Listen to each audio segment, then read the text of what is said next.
Namo Myoho Renge Kyo, Namo Myoho Renge Kyo, Namo Myoho Renge Kyo. How you doing? I hope you're in good health and secure. Let's get right into it. I don't want to got to change glasses. Presto changeo. All right. Second chapter. We are starting today. Chapter 2 on Cunda. Now, I'm going to reiterate this as quickly as I can because I don't want to. But there's been some confusion. You can imagine how it was 3,000 years ago. In the teaching of the Lotus Sutra, which we went through word by word, pretty much the entire first half of the Lotus Sutra, and into the second half until we get to the lifespan of the Tathagata, right?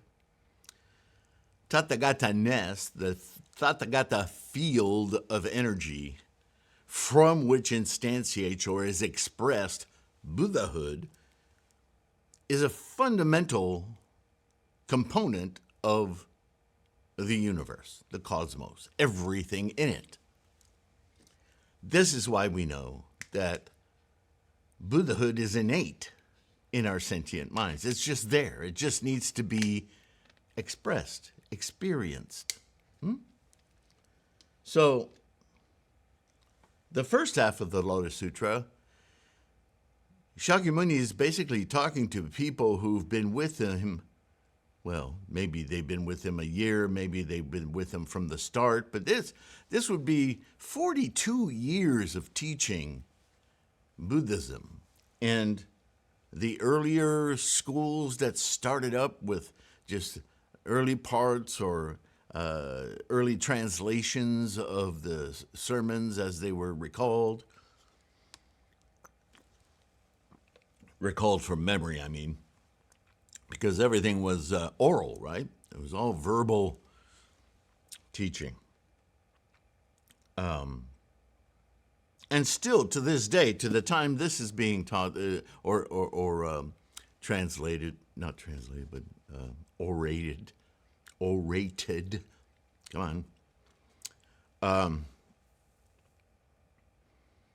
Just the norm, the tradition, the cultures still maintained a strong attachment to the idea of reincarnation.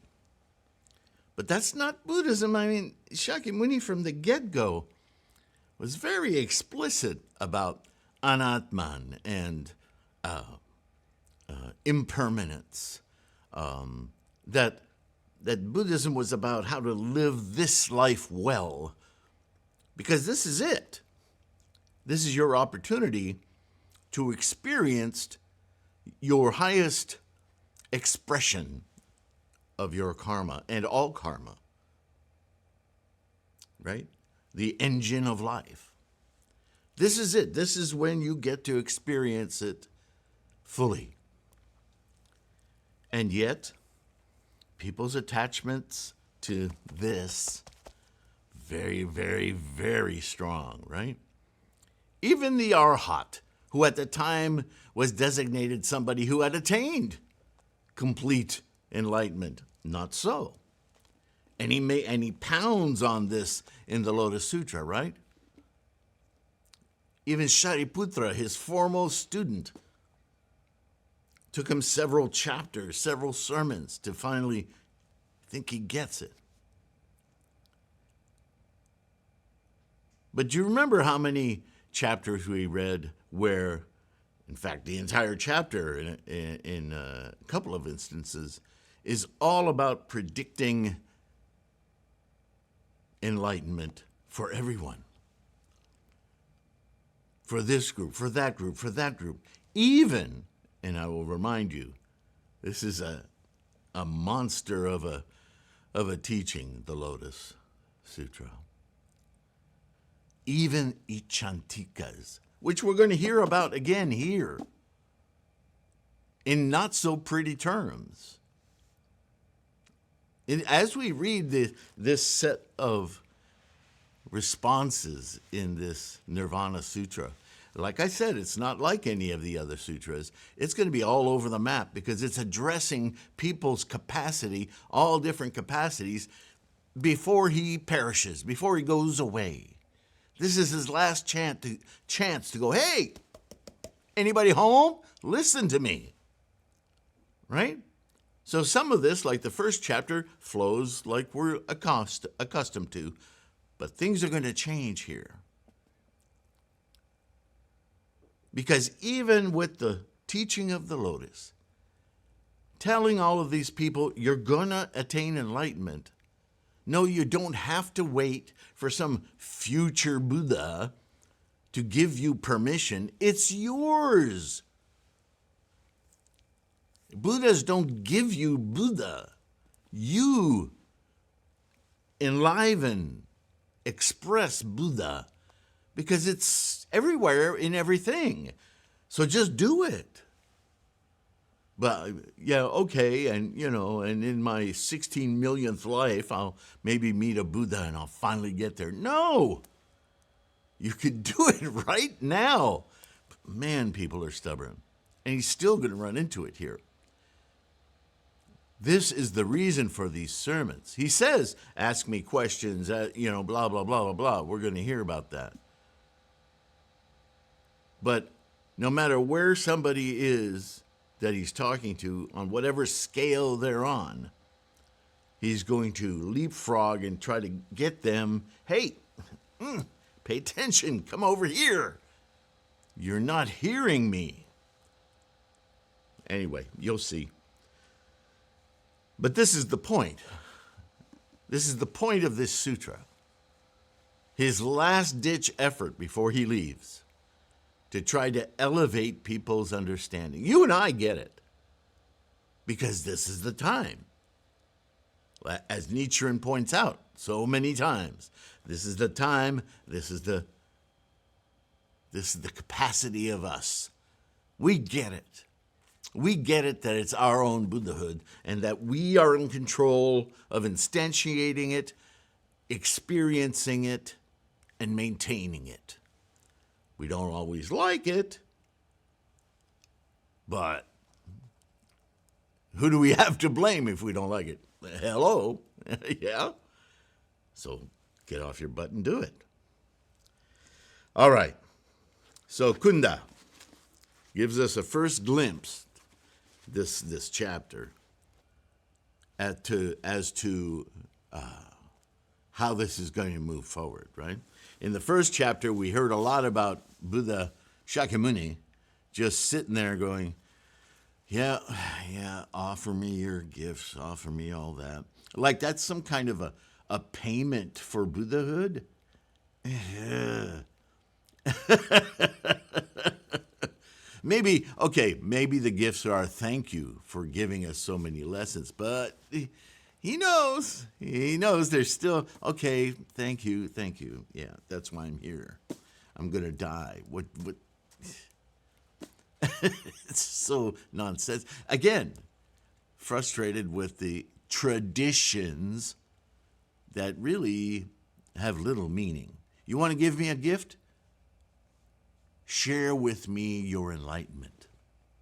Show me that you get how this works. Show me that, and I will be immensely grateful, honored, joy-filled. Yeah? I don't need any more rice or incense, right? But he's not mad at that. He's just, this is why every statement says, understanding why he's here, right? How's it put? I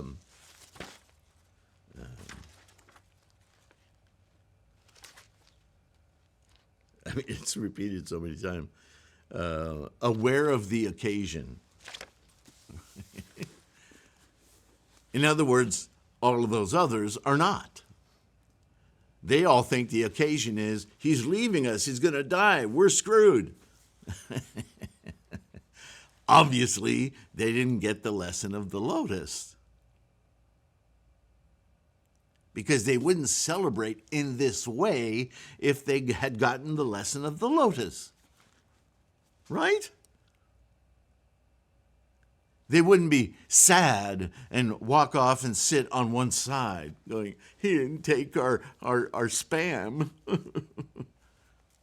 Right? They would honor him. They might lay beautiful things at his feet, like the flowers and stuff. That's fine, because those are temporary. They're just a show of beauty. And if they could share with Shakyamuni in that moment, we get that it is on us to enliven our Buddhahood now. Thank you for this wonderful teaching. And we will carry on. Right? There were some statements like that from some bodhisattvas in the Lotus Sutra. So, although this gathering here for the nirvana seems unfathomably large, it must not include everyone that was at the Lotus, because some of them obviously got it. Remember, Manjushri and Ananda have yet to show up. All right. Enough blah, blah, blah. Let's get into it. At that time, there was present among the congregation an upasaka who was the son of an artisan of this fortress town of Kusinagara. Cunda was his name. He was there with his comrades, 15 in number.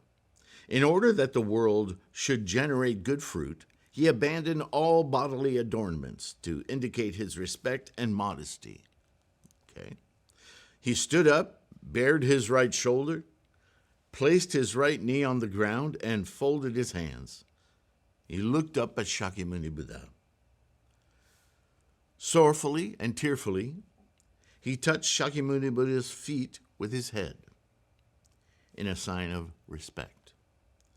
And he said, O world-honored one and bhikshus, please have compassion for and accept our last offerings and succor innumerable beings.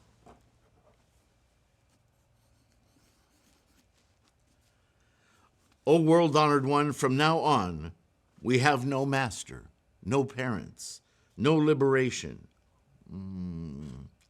no protection, no place wherein to take refuge. Here we go. And no place to go. You have a mind, don't you? We shall be poor and hunger-ridden. Obviously, that's what you choose. This is so exhausting. Following Shakyamuni Buddha, we desire to gain food for the days to come. Please have compassion for and accept our petty offerings. And then enter nirvana.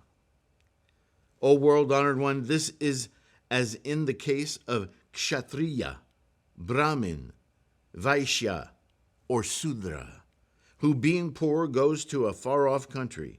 He works at farming and indeed gains a trained cow. The land is good, flat, square. There is no poor sandy soil, no harmful weeds, no barrenness, and no defilements there. What is needful is awaiting the rain from the pure land. We say trained cow.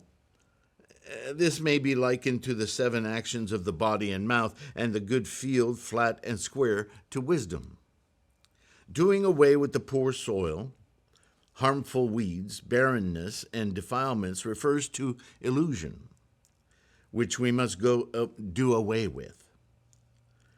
O world-honored one, I now have with me the trained cow and good soil, and I have tilled the land and done away with all the weeds. I am now only awaiting Shakyamuni Buddha's sweet rain of Dharma, to visit me. Do you see? It's in the words. The Dharma's not going to visit you. You instantiate your experience of the Dharma. It's on you, Cunda. He's so close, right? The four castes of poverty are none but the carnal body that I possess. I am poor. As I do not possess the superb treasure of Dharma, yes, you do. Concentrate our thoughts. Have compassion for and cut away our poverty and hardships and rid us innumerable beings of our sorrow and worries. See, they keep talking to him like he's some sweeping God who can do everything for them. Why don't they get this? After all these teachings, especially after the Lotus Sutra, but even in the Perfection of Wisdom, it's clear that it is our minds doing all this work. Why do they keep putting it on this Siddhartha person as though it emanates from him? They haven't been paying attention, right? Or they're just stuck. What offerings I make are paltry. Agreed. But what I may think is that they will satisfy the Buddha and the Sangha. Yeah, you're bringing food for everyone. That's cool. I now have no master. Yes, you do. You are your master. You and I, we are our own masters. Right? You've heard on, no doubt, on TV and from scientists, some scientists, that we live in a simulation, right? But when you get down to that core thought of simulation, the simulation is in here. It's our mind that manufactures our reality, the reality. We learned this in the Perfection of Wisdom, did we not? And some, you could say, before that Mahayana teaching. But certainly pounded in the Lotus Sutra. Still not getting it.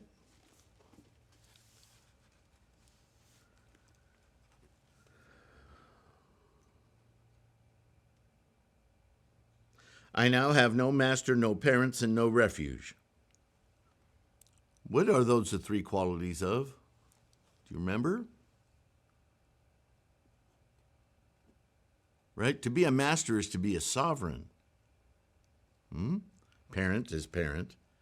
And refuge, a place to feel safe. That's the Buddha. That's a description, the three qualities of the Buddha, right? And the Buddha is in each and every one of us because it's a state of awareness.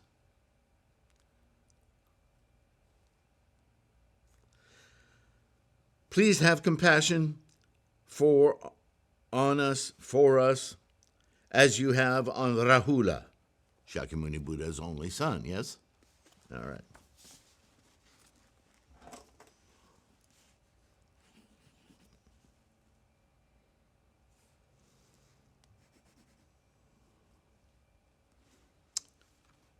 Then the world-honored one, the all-knowledge Sarvajana, the unsurpassed trainer, said to Cunda, "This is good, good indeed." Man, if you don't think that's compassion. I shall now cut off the roots of your poverty and let fall on you your field of carnal life, the unsurpassed rain of Dharma, and call forth the bud of Dharma. You now desire to have from me life, body, power, quietude, and unhindered speech. And I shall give you undying life, body, power, quietude, and unhindered speech. He already has it. But okay, You need to hear it from me. Why? O Cunda, in offerings of meals, there are two fruits that know of no distinction. What are the two? Well, firstly, one attains anuttara samyak sambolai, the perfect and complete enlightenment, when one receives it, a meal offering. And secondly, one enters nirvana after receiving it. I will now receive your last offering and let you accomplish dana paramita, the perfection of giving. This is different. He didn't just sit silently, he accepted it. And yet we can hear that Cunda is all kinds of screwed up. But he says a lot of interesting things. He covers some things that none of the others did. So maybe that's progress. Maybe Shakyamuni is saying, I hear what you're saying. Moving on. Because there is something to be gained from offering gifts and receiving gifts. Okay. So he doesn't say this just to Cunda, does he? He says this to Cunda, but he says it to Cunda so that everyone else hears it. Interestingly, I have a note here, these two fruits are actually two descriptions of the same thing, aren't they? To enter nirvana is to be released from the bondage of attachments to the mundane world, to be released from samsara, the mind's thoughts of possession, craving, and clinging. Anuttara samyak sambodhai is reaching the emancipated Buddha consciousness. These two are actually one and the same attainment. So there's a deeper wisdom in those two forms that are the same, you know? Let's see how this progresses. After Shakyamuni had said this, Cunda says to Shakyamuni Buddha, you say that there is no difference between the results of these two offerings. He picked up on it. But this is not so. Why not? Because in the former case of receiving generosity, a charitable gift, illusion is not yet done away with in the recipient, and he is not yet perfect in all knowledge, and yet he cannot yet cause beings to enjoy dana paramita. As to the latter category of receiving generosity, illusion has gone, and he is accomplished in all knowledge and can let all beings bequeath equally with dana paramita. The former man who receives offerings is still a common being, but the latter, the pure land of pure lands, one that receives generosity in the former category, is one with... Do you hear what Cunda is saying? Is he not saying that the first recipient in Shakyamuni's description remains a common mortal, and that in the second he attains enlightenment? The reason Shakyamuni said they were the same is because that's how we all attain enlightenment, as common mortals in this mundane saha world. You see the resistance to this idea? So Cunda goes on.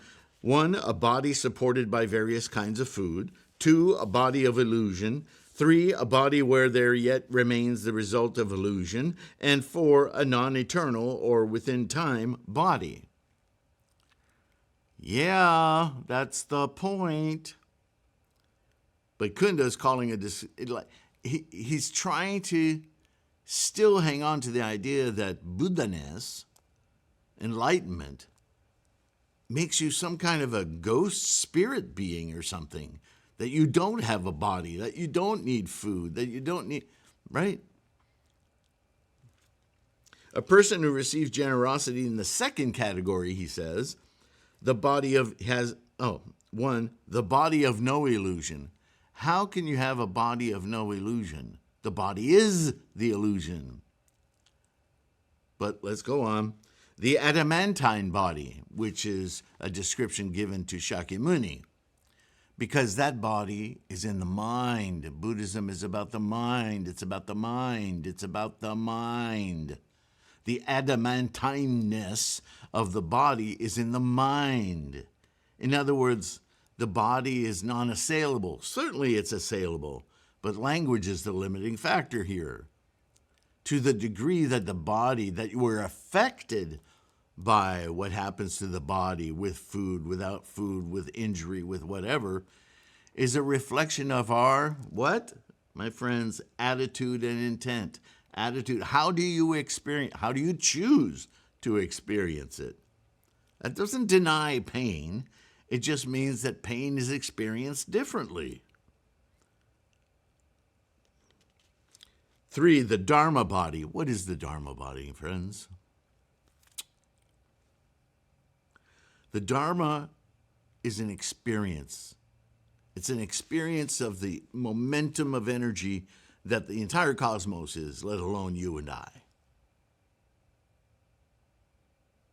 The Dharma body is something we already are. But for Cunda, this is something that comes with enlightenment. No, you're experiencing an awareness of it comes with enlightenment, but it doesn't change your body, right? This goes back to the Vimalakirti Sutra, remember?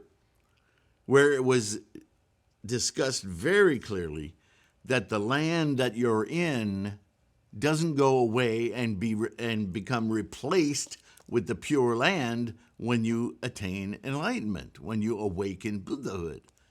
It's the same land. It's just that you experience it through your Buddha mind rather than through your mundane, illusory mind of illusions, right? Number 4, the eternal or outside of time body, the eternal body. What is the eternal body? This is a really, I wish I don't know, maybe I should take that apart to make it more clear.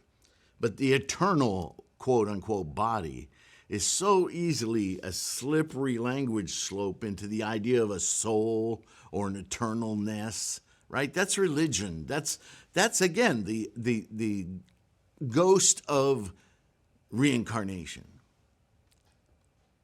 What we must understand is that the eternal body isn't this. It isn't you, it isn't me, it isn't us. It's Tathagata.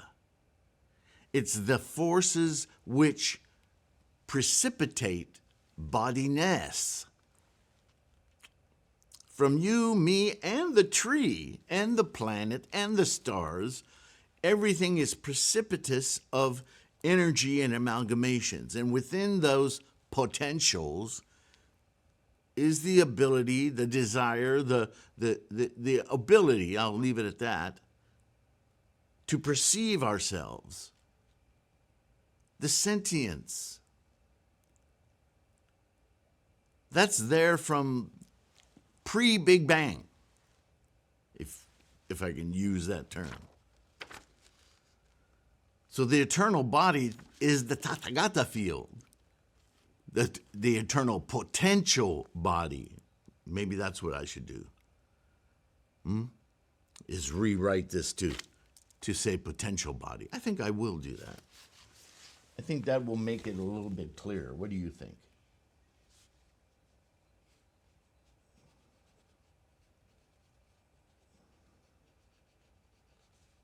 Yeah.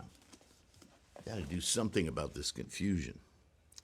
And the boundless body. Well, the boundless body is Tathagata, right?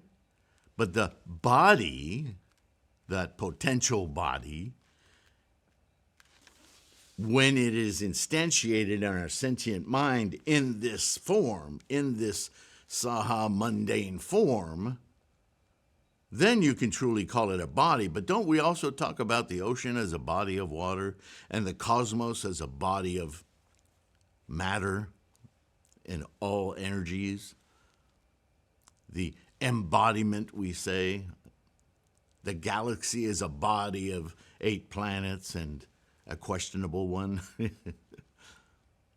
with a sun at its center and undoubtedly a massive black hole that formula, that combination is a body with what we used to call heavenly bodies within it, and all heavenly bodies from stars to planets.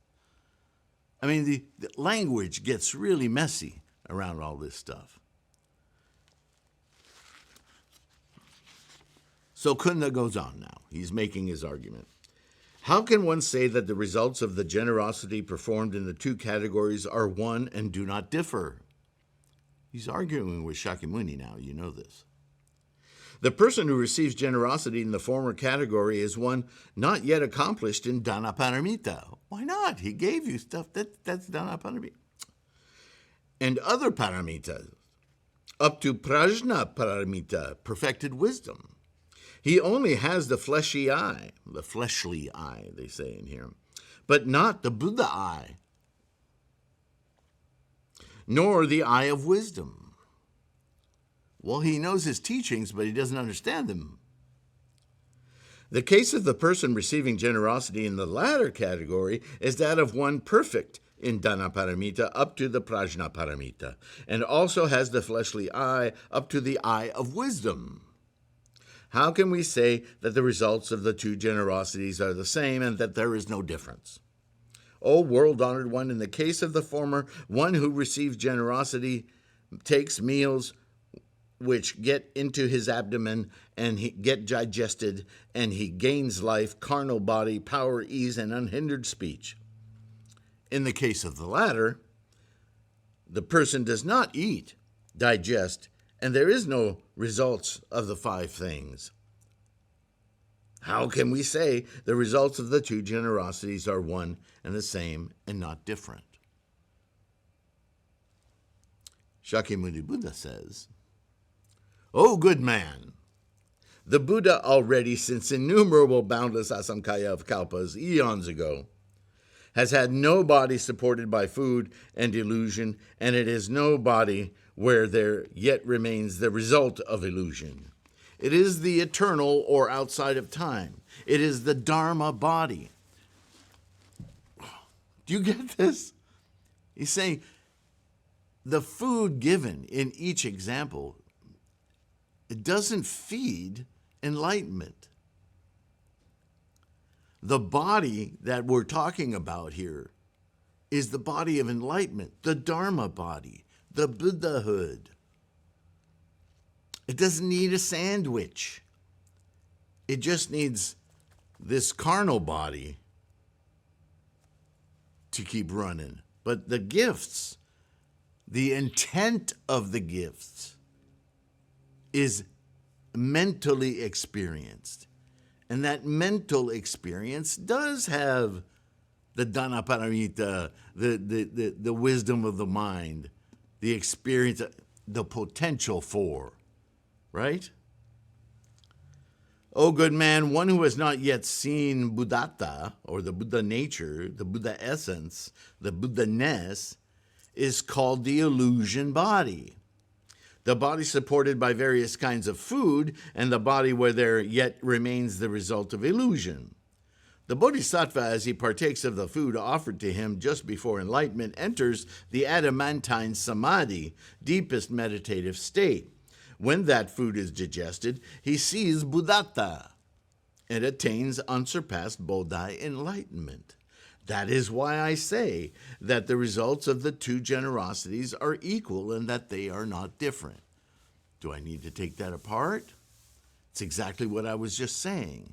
As a bodhisattva, a carnal being on earth, we take the food to nourish this carnal body so that we can have the health, energy, and fortitude to mentate, to enliven our sentient Buddha consciousness. And with that Buddha consciousness, we attain all the rest. Because appreciation isn't experienced in my stomach, even though that's what we'd like to think. It's the signals from the stomach that tell the brain that we're now filled and have nourishment in us that our mind perceives and uses as energy to invoke enlightenment. There's a relationship here. The mind emerges from this complex organism we call a body. So it does have a dependence, but that dependence does not limit it from in any way attaining enlightenment. What limits us is the other consciousnesses that are so admired in thisness, right? This. The body of illusion refers to the placement of identity in the physical body. Right? What's your name? Betty, Bob, Frank, Lucretius? Is it stamped anywhere on your body? When you were born, was there a little dent in the back of your head with your label on it? Of course not. All of that is mentally made. I almost said man-made, but we think of that term as physical too. No. It's of the mind. We create it. We construct it in our minds. And we go through our lives with this label as though it identifies us. This is an illusion strictly due to the conjuring of the mind of identification, as with all phenomena. And if you can't tell, this is one of my parenthetics here. The mind of Samsara identifies all things by characteristics. See the 10 suchnesses or factors. The adamantine body or enlightenment body are no body in the physical realms. Rather, they are the body of real self, the self that exists from moment to moment in the mind of experience, not thingness. The Buddhata is the realized mind of momentum, distinct from the mind of the collection of physical attributes and possessions. It is a note of interest that these interlocutors take upon themselves the action of teaching Shakyamuni Buddha as though he is an ignorant human rather than the person they attribute so many superhuman knowledge and attributes. Obviously, these are simply expositions of their own confusions and justifications that they wish Shakyamuni Buddha to clarify for them. This is exactly the condition that they fear most. An example, that they become responsible for their own answers. And yet, this is exactly what their practice is to enable for them to do. Right? All right. How are we doing time-wise? All right, we'll go a little further. The Bodhisattva at that time crushes the four maras, illusions, skandhas, death, and the emancipated mind, Mara. Now, entering nirvana, he crushes the four maras. This is why I say that the results of the two generosities are equal and that they are not different. The Bodhisattva at that time does not widely speak about the 12 types of Buddhist sutras, categorization of the Buddhist scriptures into 12 types, the Tripitaka. These are far more developed than the Mahayana Threefold Lotus Sutra and this skillful means of the MahaPariNirvana Sutra. But he is versed in these already. Now, upon entering nirvana, he speaks expansively of them for beings' sake. We can see in this last sentence that the entry into nirvana is not death, but the entry into the 9th consciousness of Buddhahood. That is why I say that the results of the two generosities are equal and that they are not different. Oh, good man. The body of the Buddha has not partaken of food and drink for innumerable asamkhya of kalpas past, because the Buddha is a potential of the mind, not a physical body of a human being. But for all Sravakas, listeners to to Shakyamuni Buddha's teachings' sake, I say that I took the milk-cooked porridge offered by Nanda and Nandabala, the two shepherd women, and that thereafter I attained unsurpassed Bodhi.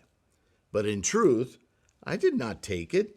Now, for the sake of the people congregated here, I shall accept your offerings, but in truth, I do not partake of it. So it's about the gesture of acceptance for the generosity. Has nothing to do with the stuff. You see, in Buddhism, we're constantly separating this marriage of thing and label, thing and label. And like Laurie Anderson so wonderfully put it back in the 70s, in Buddhism, there's the thing and there's the name for the thing, and that's one thing too many. And this is what she was talking about. Understand that all things are energy and momentum, and to label them is to give them an identity that they don't have. Here, Shakyamuni does something he is quite comfortable with, as he has done for over 50 years.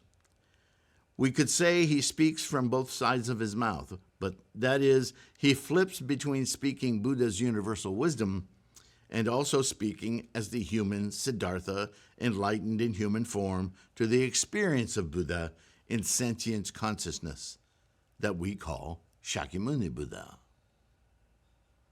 Now, if that confused you at all, it's just another way of saying what I've been saying, is that Buddha, strictly speaking, is the mind's experience. To refer to himself as Buddha taking offerings, he's talking about the mental process of acceptance, graciousness, gratefulness, all of that, for the intent of offering something of whether it's beauty or usefulness or, sorry. Oh, this stupid thing. All right. Anyway, you follow, I hope. We're going to take a break here.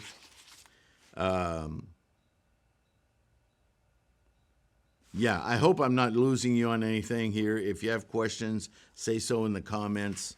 We'll pursue this further in the next video. I just want you to understand, I really want you to understand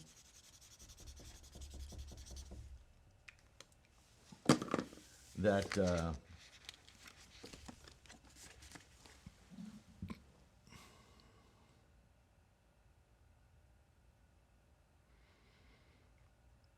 Shakyamuni is going to be very picky now. Not that he wasn't picky in the Lotus Sutra, but in the Lotus Sutra, there were more big statements. And now, Cunda is challenging him on the structure of a few words, and Shakyamuni is coming back at him and telling him, don't go listing everything you've learned in the last 40 years. That's not going to help you. Just look at the statement I just made. Don't rely on your elementary school math to tell me how this quantum physics equation works. If I made a mistake that elemental, anyway, I digress. But you remember his reference to all these earlier teachings. Shut up. Listen to what I'm telling you right now and the logic of it.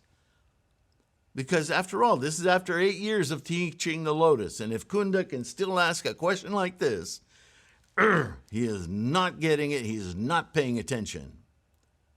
And so we're going to see a lot of this in this sutra. So I'm not going to spend this much time on every time we come across it, but I want you to be alerted to listening to this dialogue for what he's constantly striving to get a point across to people for whom it isn't the time or they don't have the capacity yet. But he knows, Shakyamuni, that these teachings are for the future. He made that abundantly clear in the Lotus Sutra, yeah? with the bodhisattvas from beneath the earth, you and I, future generations. Even though he had many willing participants right there in the assembly, he thanked them. Keep going. Do what you said you're going to do. But remember, they relied on future lifetimes that they would keep this going. And he's like, oh, yeah, I got my own people. Just don't sweat it. The bodhisattvas from beneath the earth, the future bodhisattvas, they'll be able to do this right. All right. That's it for today. Thank you.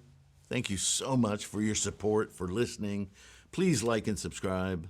It does a lot for this channel.